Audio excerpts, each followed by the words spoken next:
We have a special Newstalk episode for you today. Because as Harvard becomes increasingly wrapped up in national debates about diversity, equity, and inclusion, today we get to hear from two students living it on campus right now. Two members of the Crimson's editorial board join us to discuss free speech on campus, how it all relates to diversity, equity, and inclusion, whether students feel comfortable talking about their opinions in class, and where we're all headed next. Here's the episode. As Harvard navigates its way out of a historic leadership crisis, DEI, diversity, equity, and inclusion, has come under heavy fire. And it's happening all over the country, across university campuses. The University of Florida slashing all diversity, equity, and inclusion roles across campus. Workplaces. The airlines are in a mad scramble to meet equity targets, meaning they are pushing safety aside in favor of ideology. And Harvard.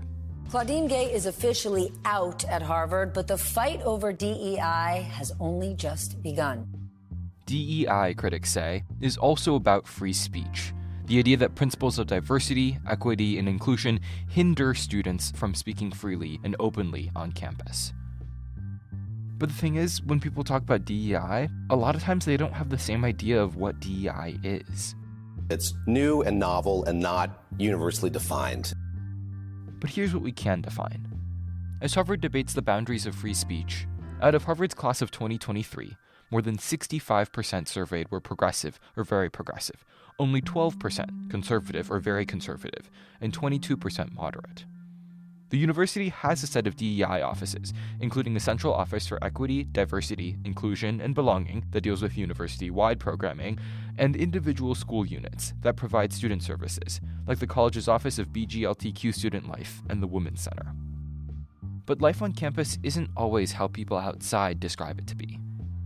Today on Newstalk, two members of the Crimson's editorial board join us to talk about DEI and free speech at Harvard, what people tend to get wrong, how students feel about expressing their opinions in class, and what, they say, might be a way out of the firestorm.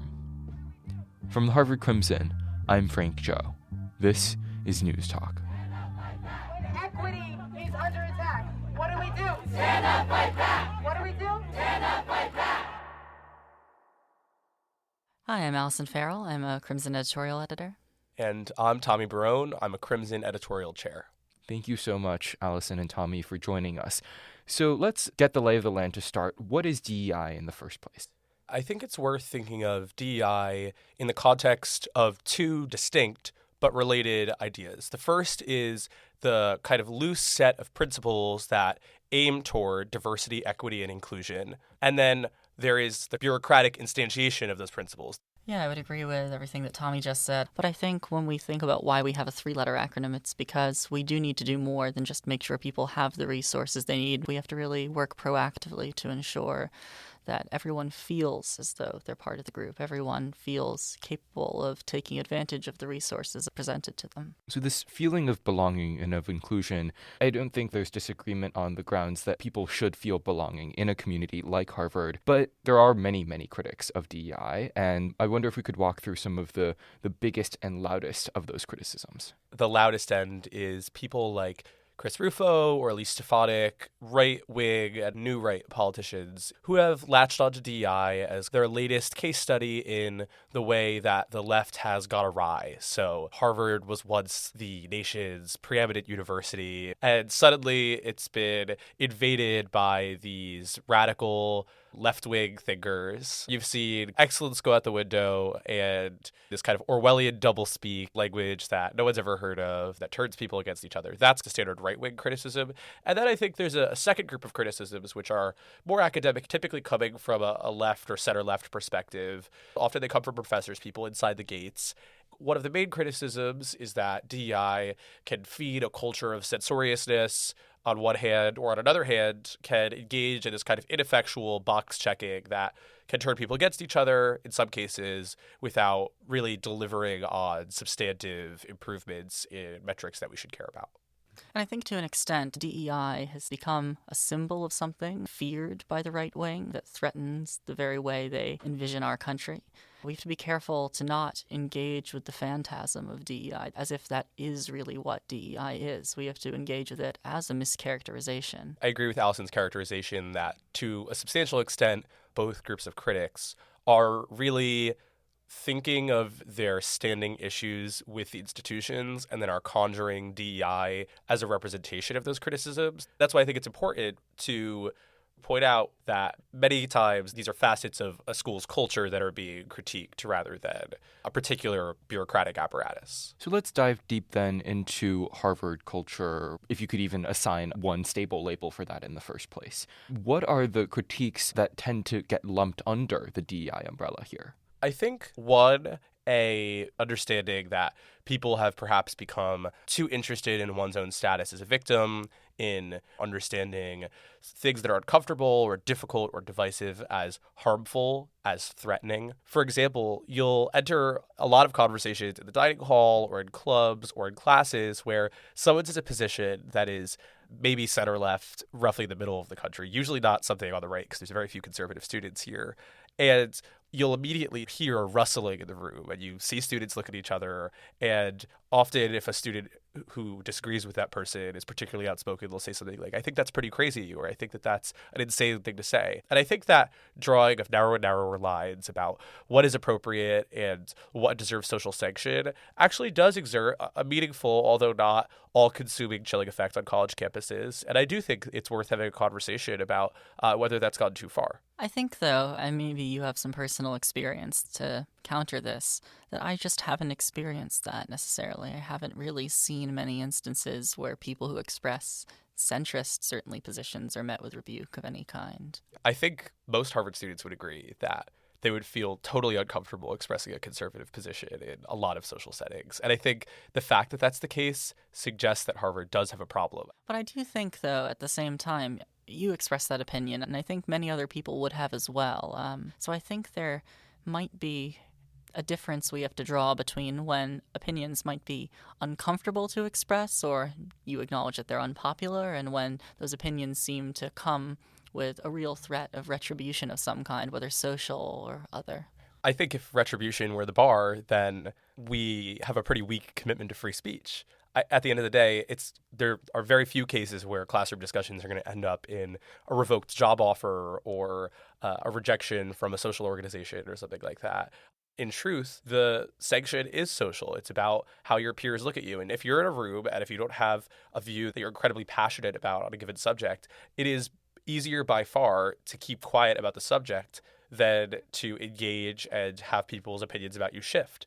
And it's fine for us to take this position that people should just sort of tough it up and deal with it and say their opinions anyway. But in practice, I think it's almost certainly true that that's not what happens. And so far as that's the case, that there's been a real significant shifting of the goalpost in what's appropriate to say on college campuses. We have to reevaluate our culture so as to achieve something that is more tolerant of viewpoint diversity. And I don't disagree with anything you just said. However, I think there are a lot more opportunities for disagreement than we give credit for at Harvard. There are inflated fears of what one will experience if you express an unpopular opinion around your peers. We could talk about the oftentimes hard to pin down social repercussions. I want to bring us back to the connective tissue to DEI specifically, right? To what degree is what you've mentioned as social repercussions a direct result of DEI? I think there's an interesting debate to be had about whether this is related to either DEI as a loose philosophy or DEI as a bureaucratic instantiation.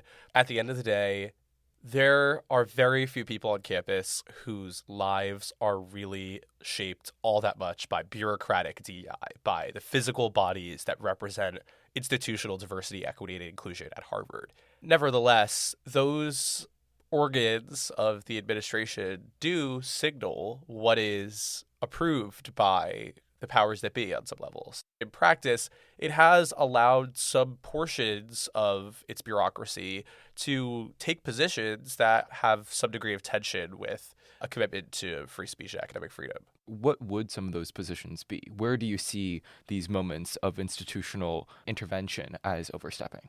There are some trainings that students are required to undertake every year. I really don't think that they're so significant, but it is worth thinking about, that have a graph which is called, I think, a wheel of oppression. There's like 11 axes across which you can be oppressed, and there are very thorough and specific explanations of the way in which those aspects of your identity can be oppressive. There's a real attunement to the very, very specific subcategories of identity that can, in their own unique ways, be oppressed or harmed or disadvantaged.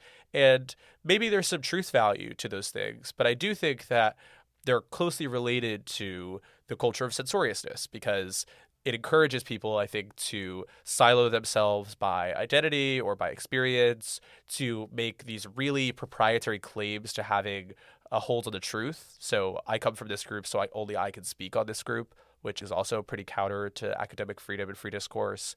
And finally, the instinct to treat everyone as being either advantaged or disadvantaged in a really binary way can make it difficult to have respectful civil discourse across lines of difference, too.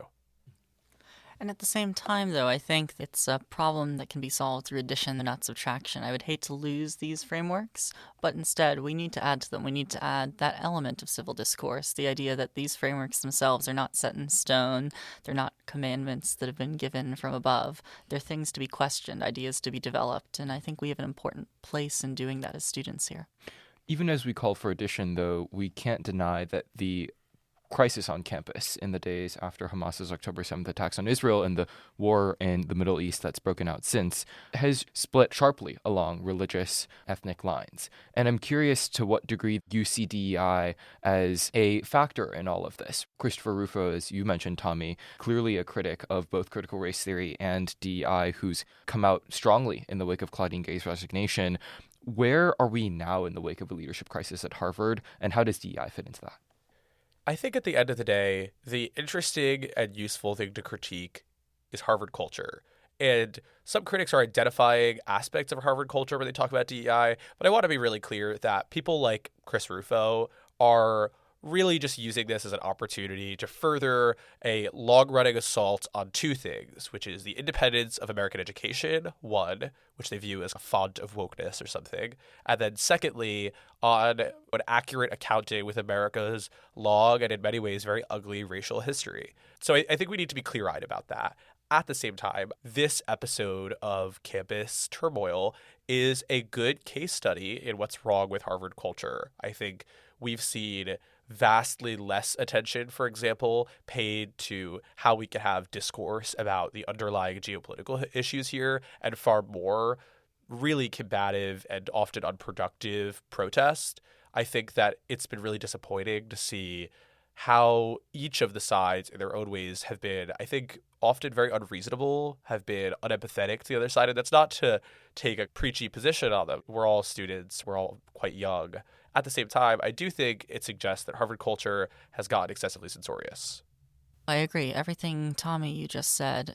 There is a problem on Harvard's campus, and it's a problem of civil discourse. When we see the uptick in both anti-Arab and anti-Semitic conduct on Harvard's campus, anti-Muslim sentiment, these are issues that diversity, equity, and inclusion has the tools to solve. But civil discourse has to be in dialogue with DEI. It can't do without it. Neither can DEI do without civil discourse. Part of the inclusion aspect of DEI in particular is making all voices feel invited to the conversation and feeling safe speaking in it. So I'd ask that we turn to DEI as a way of solving a lot of these problems we've seen arise over the last several months. I don't know. In practice, I don't really think DEI does anything to further dialogue, to say nothing of whether the philosophy is opposed to free speech. If you look at the concrete offerings of Harvard's DEI infrastructure, I don't think it really has much to do with the response to hate on campus. I've seen no evidence that it's been part of that. And I also see no evidence that it has any involvement really at all in creating free speech on campus. I mean, we should all care about diversity, equity, and inclusion as concepts. I'm not sold that that's the solution or the way forward for Harvard. The way forward is ultimately, how do we create a campus culture where people are not afraid to speak their mind, not constantly shouting other people down? And I really think that requires a very intentional commitment to, on the part of students, reshaping our instincts with respect to how we respond to positions that we disagree with, it's really easy for us to slide into a posture of, ooh, like, I can't believe you said that, or that's a crazy position.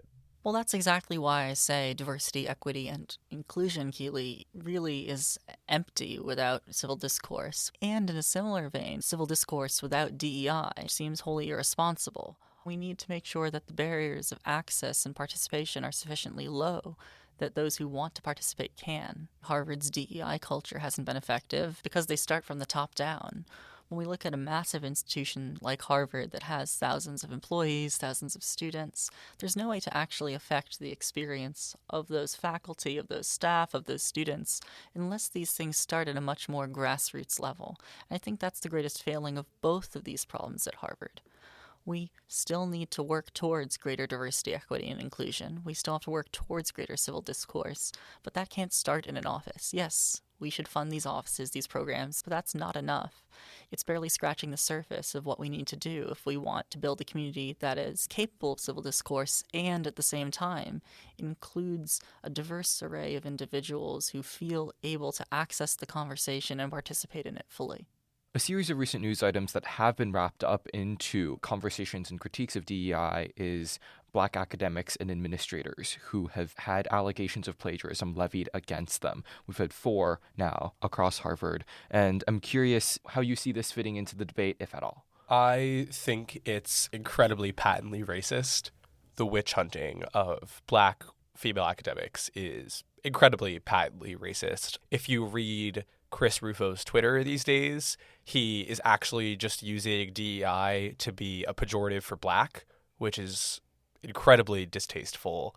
I completely agree. I think it's part of the larger phantasm of DEI that's been created by the right wing that somehow asserts that DEI, which stands in, of course, for a slew of right-wing fears, is running universities. And what they've done is now taken women of color in particular and chosen to use them as a scapegoat for their extreme misguided fears. At the end of the day, all of us are Harvard students participating in a campus environment, whether we like it or not, that is under heavy scrutiny from oftentimes people beyond Harvard's campus and beyond Harvard's walls. If you had to name one misconception that conversations surrounding DEI have been saturated with, what would you say? I think one misconception that's particularly unuseful is the narrative that DEI in some way runs Harvard. And that's categorically untrue. I mean, if anything, DEI institutionally is one of the most peripheral aspects of the way important decisions at Harvard are made. I think we could all differ as to whether that's a good thing. And there's plenty of room for legitimate criticisms of diversity, equity, and inclusion. And so it's a little rich to hear that DEI runs Harvard when I think there's almost zero evidence that that is the case. I think for me it would be that Harvard is a complete echo chamber, right? There obviously is some ideological constriction, maybe. There might be an overabundance, shall we say, of people who are on the left or at least liberal. But that doesn't mean that this is a complete echo chamber. I have good friends who are conservative. I have friends who are centrists. I have friends who are liberal and, yes, leftist. But that doesn't mean that we don't have a problem. It just means that I think the extent of the problem is overstated. I think that it's important that we reject and call out ways of understanding the world and each other that drive us apart and eliminate or foreclose the possibility for meaningful discourse across difference. For me, I'm just hopeful that we're able to take DEI for what it is. It's a set of beliefs about the world, a lens of analysis, of culture, of social dynamics that has merit and that's open to critique, open to reformulation. I hope we're able to take DEI as students and the faculty, the staff, and general public and see what makes our university, our community, our country a better place to be. I think there's a lot of potential there, and I think it's a question that's worth asking. How can we apply this framework to actually make the world better? Thank you so much, Tommy and Allison, for joining us to chat about all things DEI and where Harvard is headed next. Thank you, Frank. Thank you. This episode of Newstalk was hosted by Frank S. Zhou and produced by Frank S. Zhou and Haley E. Krasnikov. Our multimedia chairs are Julian J. Giordano and Addison Y. Liu. Our editorial chairs are Tommy Barone and Jacob M. Miller. Our president is Jay Sellers Hill. News clips in this episode come from NBC, MSNBC, and Fox News. Music in this episode by Bia Wal Fang. From 14 Plimpton Street, this is Newstalk.